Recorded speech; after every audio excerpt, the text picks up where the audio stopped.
There was a time when the orchard was just an orchard, not a battlefield, not a legal quagmire, not a symbol of defiance against the self-appointed monarchs of a homeowners association. It was simply a place where peace existed. Rows of apple, pear, and cherry trees stretching across what once belonged to my grandfather, each tree tied to a memory of the man who valued soil over status and community over control. The orchard predated every neatly manicured lawn, every identical mailbox, every governing rule written in corporate-toned fonts. It was old land, living history, a sanctuary tucked into the encroaching sprawl of progress. But progress had arrived with paperwork and pretentiousness. When the subdivision was built around my family's land, the developers had seen only dollar signs. Luxury homes wrapped the orchard in a glittering cage of wealth and expectations. And when the HOA was formed, a board full of retirees with too much time and too little empathy, they saw the orchard not as heritage, not as agriculture, not as a functioning business, but as disorder, as an inconvenience, a blemish on their perfectly planned paradise. They had rules about grass length, fence color, approved roofing materials, and they intended to extend that control over the orchard as well. My orchard. They gave reasons that sounded like concern: pests, fire hazards, zoning misalignment. But the truth was simple. The orchard was not their vision, and anything that challenged their vision had to go. My grandfather had once said that trees take decades to grow, but only minutes to destroy. At the time, I thought he meant storms, lightning, nature itself. I never imagined the true threat would wear pressed polo shirts, sit in folding chairs under rented canopies, and call themselves leaders of a community. The pressure campaign started quietly. Fines left on my doorstep, emails with thickly underlined deadlines. Then came threats disguised as recommendations. They wanted the orchard removed, replaced, repurposed. They wanted conformity. And conformity did not grow on trees. I refused to sign away the land. I refused to chop down my history. Every time they tried to shrink the orchard's presence, I fought back with documents and lineage and agricultural rights that predated their neighborhood fantasies. But each victory only deepened their resentment. The final straw came when the state announced a seasonal burn ban. Wildfires had raged through the region the year before, leaving a lingering fear in every homeowner's mind. The ban was absolute. Any open burning was strictly illegal and dangerously reckless. The HOA saw an opportunity. They sent another notice, claiming that fallen branches and dry leaves beneath the orchard canopy were a hazard and needed immediate clearing. They ignored my response, explaining my scheduled cleanup and my compliance with every safety requirement. They didn't want action. They wanted justification. They wanted a reason to paint me as negligent. They wanted an excuse to act. They found one in their own paranoia. It started one afternoon when the board called an emergency meeting. Cars lined the street, and the HOA members huddled in a cramped garage like generals planning a siege. The following day, a landscaping crew appeared, accompanied by a fire mitigation team hired on HOA funds. I confronted them, but they showed me paperwork. Forged authority disguised as community concern. They told me they were removing what they deemed fire threats. They said the orchard was dead vegetation waiting to ignite. But the orchard was alive, and they were lying. Their cleanup escalated into destruction. Trees were sawed down aggressively, piles of branches thrown together in a heap so large it looked like a graveyard for nature. I tried to stop them, tried to reason, but they treated me like a trespasser on my own land. By the time they left, the orchard looked wounded, a half-harvested battlefield of raw stumps and scattered limbs. And then, 3 days later, the fire began. Not an accidental spark, not a lightning strike, a full-scale burn operation conducted in direct violation of the statewide ban. The HOA president supervised it personally, arms folded, a smug satisfaction radiating from his stance. Flames grew tall and wild, fed by the dry wood they themselves had created. Smoke churned into the sky, thick and choking. Birds fled. The soil blackened. Generations of growth turned to ash. The orchard wasn't just burning, it was being erased. Neighbors watched from distant lawns, phones recording, whispers carried on the wind. They knew the ban existed. They knew this was madness. But fear of the board silenced their voices. In this neighborhood, authority meant power, and power meant obedience. I stood helpless, watching fire consume what remained of my grandfather's legacy. Each crackling branch felt like a bone breaking.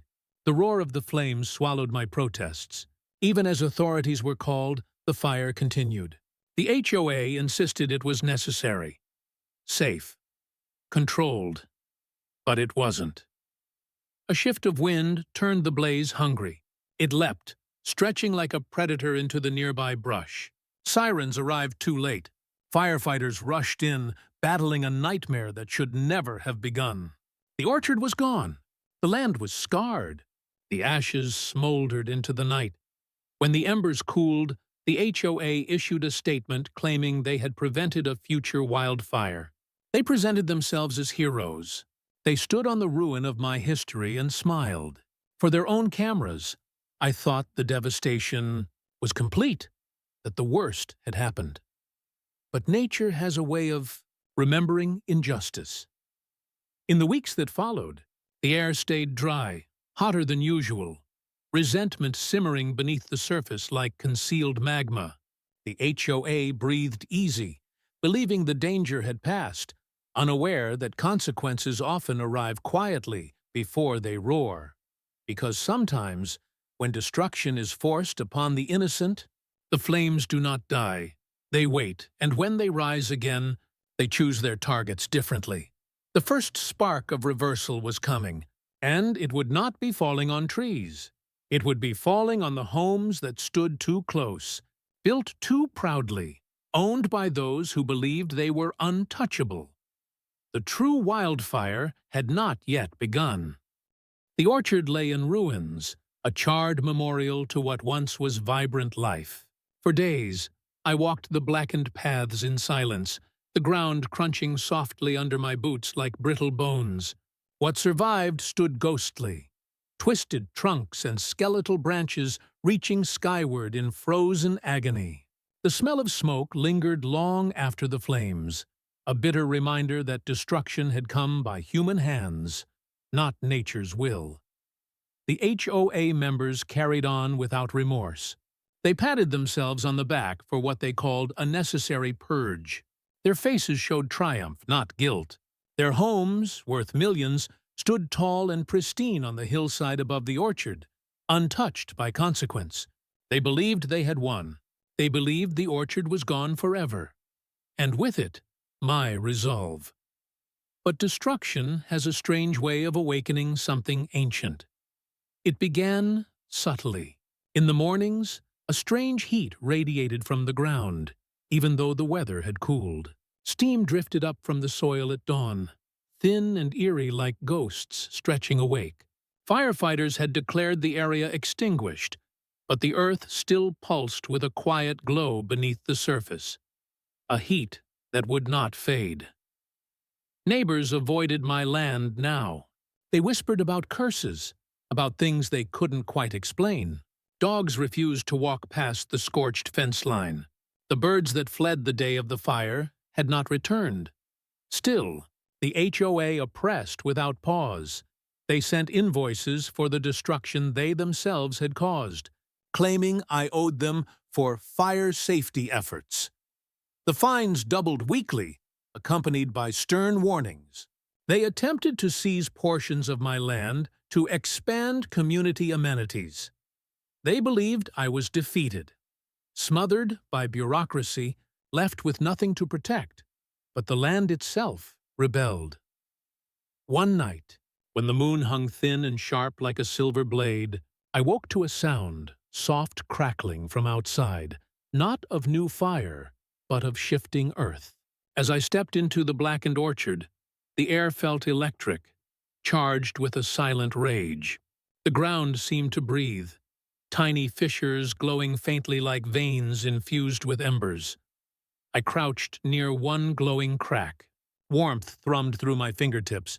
Beneath the crust of ash, something alive simmered, unfinished, unquenched. Nature does not forget. The following week, the first house experienced trouble. The HOA treasurer's lawn, once a manicured emerald bragging piece, began to dry overnight, patches of yellow spreading like a sickness. Sprinklers ran constantly, desperate to recover perfection, but the grass resisted all attempts at revival. Then cracks formed in the soil near his property line, radiating outward like a warning. The next day, it was the vice president's home. A strange smoke smell seeped from beneath her patio stones, releasing warmth that could not be traced to any appliance or wiring. She blamed faulty construction.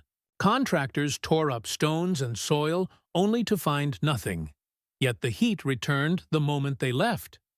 The HOA board dismissed these events publicly, reassuring homeowners that everything was normal. But fear began creeping behind their smiles. They walked the neighborhood with tight bodies and darting eyes, as though waiting for something to reveal itself. And it did. A spark, tiny, almost delicate, shot upward one night from the orchard remains. Then another. Small geysers of flame danced briefly before vanishing again. At first, I thought I imagined them, but each night, more appeared, flickering like the orchard was dreaming of fire. The HOA called it a hazard. Investigators were summoned. The land was prodded, scanned, measured. They left frustrated, muttering about residual heat pockets. Their explanations were technical and uncertain. They believed the situation could be contained. Containment was no longer an option. The land had awakened. Soon, the flames grew bold. They crawled to the property edges, stretching like hungry fingers, testing boundaries. The homeowners panicked, filing complaints, demanding urgent action by the board, though the board had been the ones who ignited the war in the first place. The HOA president tried silence as a strategy. He attempted to bury the incident reports, to keep the panic from spreading. He urged unity, insisting the subdivision was still safe. But no veneer of calm could stop the ground from cracking beneath his message. Nature had chosen sides. One evening, as the board held a secret meeting inside the president's enormous home overlooking the valley, a surge of fire erupted at the exact center of the old orchard. It rose tall and furious, a sudden inferno without spark, without fuel. Flames spun like a vortex, energized by the wind's howl. The fire roared alive, no longer the slow simmer of lingering embers, but a living force reclaiming what had been stolen. The emergency sirens came again, their wails slicing through the night. Fire trucks rushed down the narrow streets, lights blinding, hoses unfurling like serpents across asphalt. But the flames didn't follow the expected rules of fire. They avoided the orchard's burned remains and instead surged outward, crawling uphill in defiance of gravity, toward the houses. The firefighters battled relentlessly, but every extinguished surge was replaced by another, stronger, faster. It was as if the orchard wasn't simply burning again. It was attacking, correcting, seeking the source of its suffering. One by one, the flames reached the first row of luxurious homes. Heat shattered windows before fire even touched the structures. Roof tiles smoked, siding curled and blackened. Wealth suddenly offered no protection. The homes, built of ambition and arrogance, became fragile in the face of nature's vengeance. The HOA members stood helplessly, watching as everything they prized, the symbols of their authority, their power, their superiority, became vulnerable. Their voices, once so strong in ordering the destruction of the orchard, were now small, shaking, swallowed by the thunder of fire consuming the hillside. The HOA president, sweating and wild-eyed, yelled orders no one followed. Firefighters focused on saving lives, not property. The priorities of humanity stood starkly against the artificial importance the HOA clung to. Their demands meant nothing anymore. By dawn, the flames had withdrawn, not extinguished by water or manpower, but simply choosing to rest. The orchard's land no longer glowed. Instead, it waited, calm but seething beneath the surface. But the hillside homes, they were no longer intact. 3 mansions, valued together at over $5 million, had been claimed by the fire, turned into charcoal silhouettes. Others bore deep scars, melted fixtures, blistered walls. Smoke clung to the sky like a warning banner. Reporters arrived. Cameras captured the devastation, and for the first time since the orchard burned, the narrative shifted. The victims were not the homeowners. The victim had always been the land. The HOA gathered in trembling silence, their foundation of control now cracked like the earth beneath them. They would search for excuses. They would deny responsibility. They would try to reclaim their authority with rules and fines and lies. But a truth now burned in the hearts of every resident. The orchard was not gone. It was rising. The ruins of the hillside mansions smoldered for days, their blackened frames standing like skeletons accusing the sky. News crews circled the neighborhood, their drones buzzing overhead like vultures waiting on the final collapse. Ash drifted onto cars and sidewalks, coating everything in a thin film of gray. An equalizer that dulled every polished surface the HOA once glorified. The board tried to regain control of the narrative. They called urgent meetings, now in a borrowed clubhouse, since the president's home was among those swallowed by the flames. Their confident voices were replaced by strained attempts to sound competent. Forced composure cracking with every new report of heat returning to the soil. They needed someone to blame, and in their minds, it could only be me.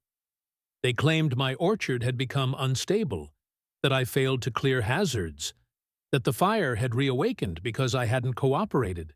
They spread rumors that I encouraged the flames for vengeance. They swore that the destruction of their luxury homes was a direct result of my negligence, but the residents weren't convinced. Many had seen the orchard's first fire, the illegal burn, orchestrated under the HOA's orders. They remembered the arrogance, the disregard for the ban, the way flames had been treated like a tool instead of a threat. They remembered how the trees had been cut down and piled like firewood waiting to ignite. Their trust in the board withered faster than the scorched lawns. The HOA president, once the neighborhood's loudest voice, now spoke shakily, as if he feared the very ground beneath him. He wore deep shadows under his eyes, sleeping little, pacing constantly, expecting consequences from the world he believed he controlled. But consequences came not from courts or complaints. They came from the land. Even as investigators pored over the scene, they couldn't explain what had happened. They pointed to lingering heat from the first blaze. They speculated about underground peat pockets. They wondered whether the soil itself had become a conduit of fire. But every theory ended in confusion and fear. Because the flames behaved with purpose, they spared the untouched edges of nature. Oak clusters, wild plants, the valley beyond. They avoided the scars of the orchard's grave, as if recognizing their own birthplace. Instead, they sought the structures imposed on the land, the monuments of greed and vanity, and something else changed. New growth appeared. In the orchard's remains, it started with small green shoots poking. Through the ash, saplings born from roots that refused to die. But these shoots grew faster than normal, stretching inches overnight, leaves unfurling with vibrant defiance. The orchard was healing, regenerating, evolving. The board saw it differently. They considered the regrowth a threat, proof the land wouldn't obey. They issued cease and desist letters demanding remediation of the unauthorized vegetation. They threatened to redestroy the orchard if necessary. They hadn't learned a thing. The next wave of destruction began quietly. One afternoon, residents heard a low groan, like something ancient shifting below. Cracks zigzagged down the street, splitting pavement, exposing glowing fissures beneath. A car parked along the curb crumpled as its wheels sank into the newly opened earth. Steam hissed upward, followed by a sudden burst of flame that startled the entire block. Panic surged through the community. People rushed to pack belongings, evacuating from homes that now seemed ready to collapse. The HOA board urged calm, but their pleas were hollow. Their leadership was dead, even if they refused to acknowledge it. Still, they doubled down. The board demanded government intervention, fire suppression, soil stabilization, forced relocation of residents away from the orchard. They begged authorities to designate the land as hazardous and seize control. But each plea led investigators back to one fact. None of this began until the HOA broke the burn ban. Accountability circled closer, like a predator picking off confidence in pieces. The president's pride tilted into desperation. He prowled the ruins of his house at night, searching for evidence that would exonerate him. Something, anything, to point blame away from the board. But he found only more reminders that everything he valued was now fragile ash. And then, the second wave of fire struck. It ignited from beneath the foundations of 3 homes farther up the hill, the ones whose owners had supported the orchard's destruction most aggressively. Flames burst through floorboards, tearing upward in roaring columns. Fire crews arrived instantly, but the flames didn't behave like typical blazes. They moved unpredictably, avoiding suppression, climbing walls faster than water could dampen them. It felt personal. Residents saw patterns. They recognized targets. They whispered about justice from the earth, whispered about a curse awakened by the HOA's arrogance. Fear shifted its aim away from the orchard and toward the board itself.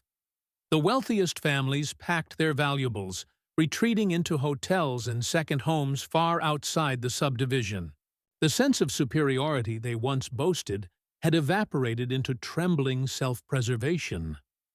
For the first time, the HOA president stood powerless, lacking both authority and audience.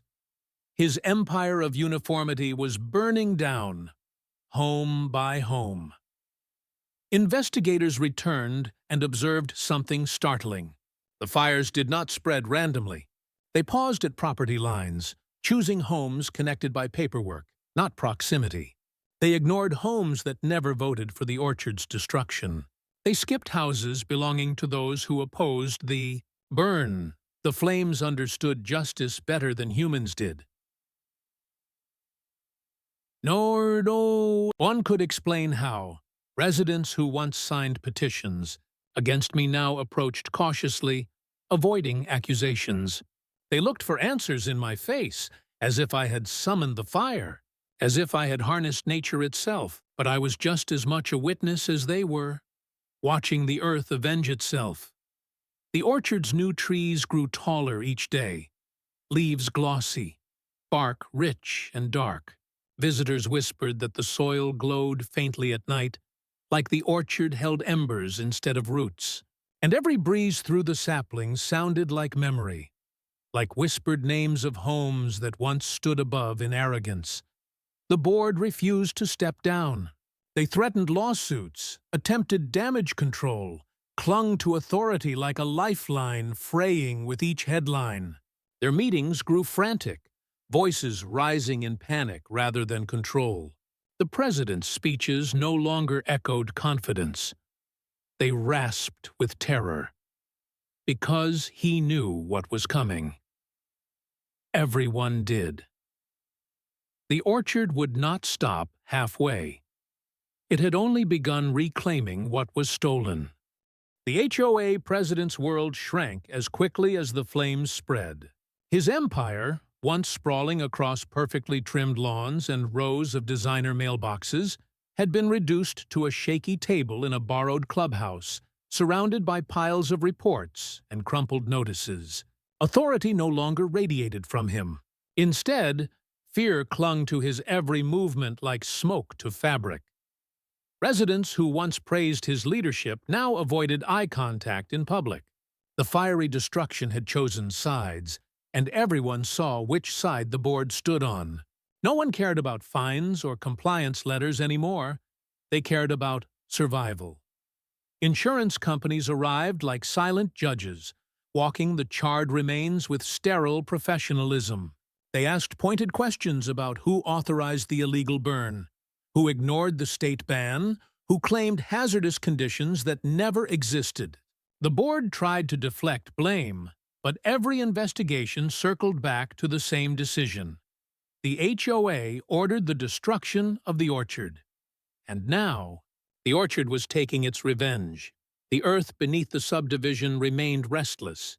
New cracks dissected sidewalks, separating once fused concrete slabs like broken teeth.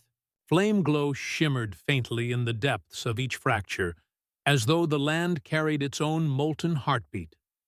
People began leaving with no formal evacuation order, simply driven by instinct and terror. Moving trucks lined the streets at dawn, loading furniture that still smelled faintly of smoke. Luxury cars sped away with back seats filled to the ceiling. For sale signs sprouted across manicured lawns faster than weeds, though no buyer would come near. The HOA board attempted to stop the exodus, citing violations of community continuity policy. But their rules, once lethal weapons of social control, now sounded absurd against the backdrop of nature's fury. The president pleaded with residents to stay united. He insisted the danger was temporary, that the fires would be contained, that the subdivision would rebuild stronger. But his voice trembled, and his eyes darted constantly toward the orchard, as though expecting it to rise in flames again at any moment. His confidence was gone, his certainty scorched. Meanwhile, the orchard flourished with uncanny speed. Saplings that sprouted just weeks before now stood taller than a person. Branches stretched eagerly toward the sun, as if reclaiming every inch of space they were denied. Leaves rustled even in still air, as though whispering among themselves. The soil around them maintained a simmering warmth, the embers of life refusing to cool. Some residents claimed to see flickers of fire dancing harmlessly at the roots of the new trees, like loyal sentinels guarding a rebirth. Others reported that at night the trees seemed to glow, not in destruction, but in resurgence, like veins of sunrise under the bark. Fear transformed into a strange reverence. Some neighbors began leaving offerings on the orchard's edge, baskets of fruit from their stores, handwritten apologies weighed down with stones. They whispered that maybe the fire would spare them if they acknowledged the land's rightful existence. Superstition was becoming survival. The HOA called it hysteria. They mocked the neighbors who offered peace, labeling them as traitors to community standards.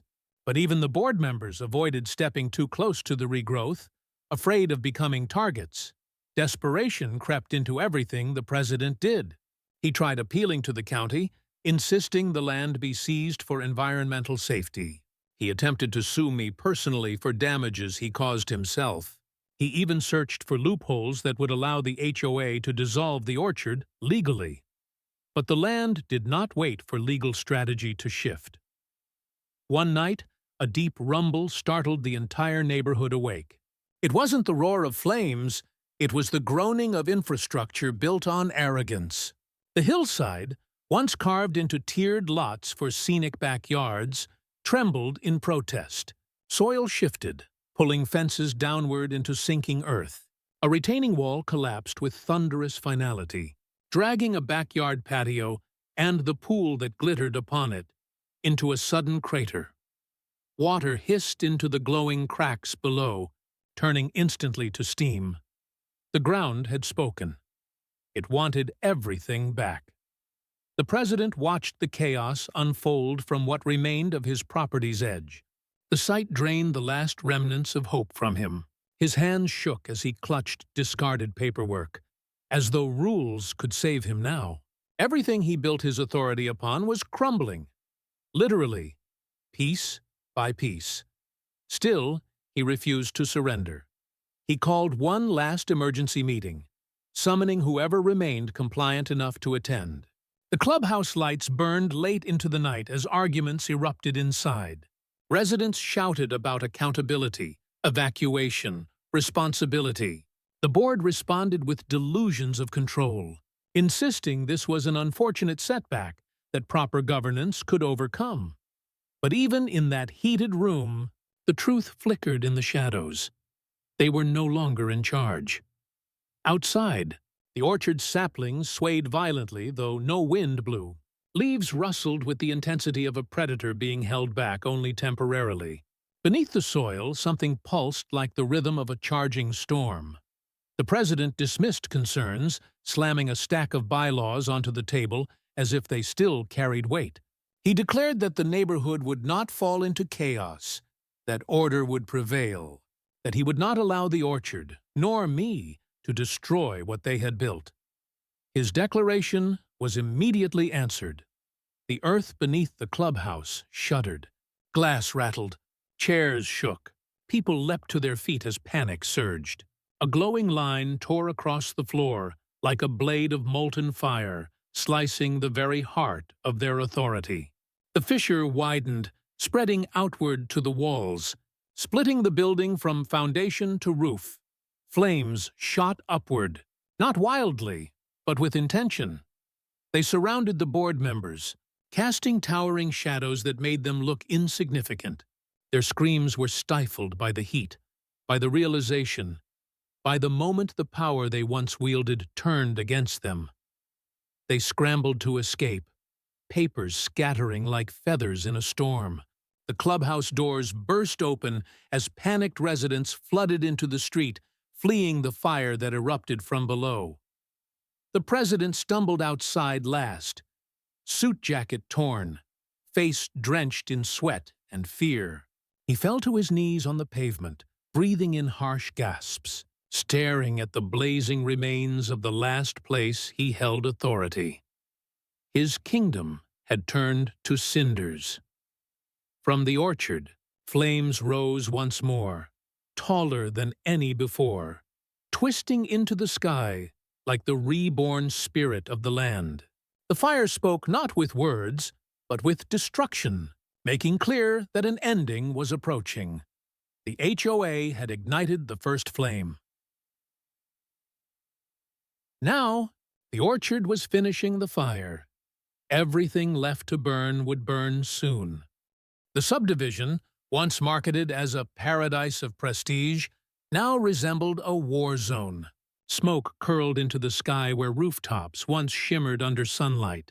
Streets that boasted flawless landscaping were cracked and crumbling, their foundations undermined by the pulsing heat still simmering beneath the surface. Houses stood half-melted, windows blown inward by gusts of flame, their elegant facades stripped away to reveal fragile frames. The orchard, in contrast, flourished, green, powerful, unstoppable. New trees had grown tall enough to obscure the horizon, reclaiming space stolen from them. Their branches reached over fence lines and sprawled into backyards, weaving nature back into the land where concrete had tried to replace it. The foliage glowed beneath the sunlight, leaves shimmering like embers imprinted within living cells. It wasn't just regrowth, it was resurgence, a legacy restored, a force renewed. Of the remaining residents, only a few clung to the hope that the HOA would still salvage order. They wandered streets filled with fallen ash, watching the trees rise like silent monarchs. The illusion of authority had been shattered. Every law, every rule, every contract reduced to paper dust, swirling through deserted driveways. Meanwhile, the HOA president, the architect of the orchard's original destruction, walked the neighborhood like a ghost, haunting his own failures. His once pressed attire hung wrinkled and stained, his hair wild from nights spent awake, listening for the whisper of flames returning. He avoided the orchard but couldn't escape its presence. The sound of creaking branches followed him like judgment. He tried to rebuild his power piece by piece. Emails filled with desperate orders, cease and desist notices shoved into empty mailboxes, threats nobody feared anymore. But his leadership had no audience. His kingdom had no believers. The land continued to shift. One morning, a deep crack formed at the edge of what was left of his driveway. It widened slowly at first, like a sigh from the earth. Then it split open completely, breaking apart the concrete he once cherished as proof of civilization. Heat swelled upward, and a plume of flame burst free, licking at the air with a roar that sent the president stumbling backward in horror. He stared downward into that glowing rift, a molten reminder that the consequences of his actions had carved themselves into the land forever. The fear that seized him wasn't the suddenness of the flame, but the realization that the fire recognized him. It rose where he stood. It responded to his presence. He ran, but the ground he had tried to command no longer obeyed him. The flames surged in pursuit, not wildly, but deliberately, choosing a direction, choosing a target, choosing him. The same fire he once believed he could. Control now hunted with a purpose written in the bones of scorched roots and severed trunks. The president fled toward the only place that hadn't yet crumbled, the orchard. Stumbled into the regrown canopy, surrounded by towering new trees that swayed without wind. The air beneath the branches vibrated with energy, like the heartbeat of something ancient finally awakened. The orchard inhaled his fear. The soil shifted beneath his footsteps, softening until he found himself sinking into the ground that no longer tolerated trespassers. He collapsed near the center of the new growth, chest heaving, sweat dripping from his face. There was no fire here, yet, only the silent stare of 1,000 leaves. The trees loomed in judgment, survivors of a massacre he ordered. They stood tall, alive because they refused to die, witnesses to his crimes against the land. And then the flames came. Not from above, nor from careless sparks, but from deep below, rising through the soil like truth no longer willing to be buried. Fire circled the president, not consuming the trees, but forming a barrier that closed in slowly, intentionally. The orchard was not burning itself again.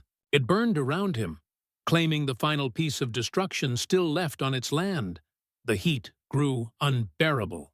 The president's screams echoed through the branches, but the sound reached no one who cared to answer. The orchard finished what the HOA had started, a reversal of intent written in flame. When the fire died down, there was no trace of him, only a scorched patch of earth that new roots would soon transform into memory. The HOA died that day, not with paperwork, but with fire. Authorities eventually declared the subdivision uninhabitable. Insurance companies refused payouts, citing intentional negligence.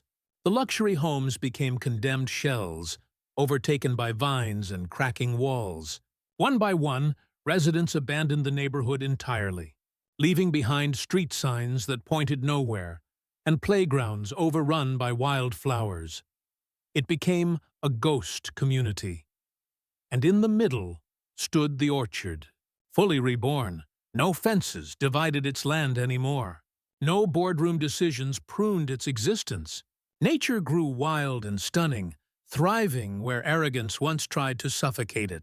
Birds returned. Animals wandered freely. The orchard hummed with the quiet pride of survival, living proof that heritage cannot be bulldozed without consequence. I rebuilt what I could, not through construction, but through cultivation. I tended the young trees each morning, feeling strength return to the soil beneath my hands. My grandfather's legacy now stood taller than it ever had before. The land remembered its pain. But it also remembered its purpose. Visitors would sometimes come, walking the trails where streets once dictated direction. They admired the orchard's beauty without trying to shape it. They stood in awe of how fast nature reclaimed its stolen ground. They asked for the story, and though there were no surviving documents, the trees told it better than I ever could. The orchard had burned once out of cruelty. It burned again to heal. In the end, the fire was never the enemy. The true enemy was the belief that nature could be controlled, that history could be erased, that the rules of the land could be rewritten by those who never bothered to understand it. The orchard now stands as a reminder. Rooted, resolute, reborn. When destruction grows arrogant, when power forgets humility, when greed tries to conquer nature, the flames do not simply burn. They come back, and they finish what was started.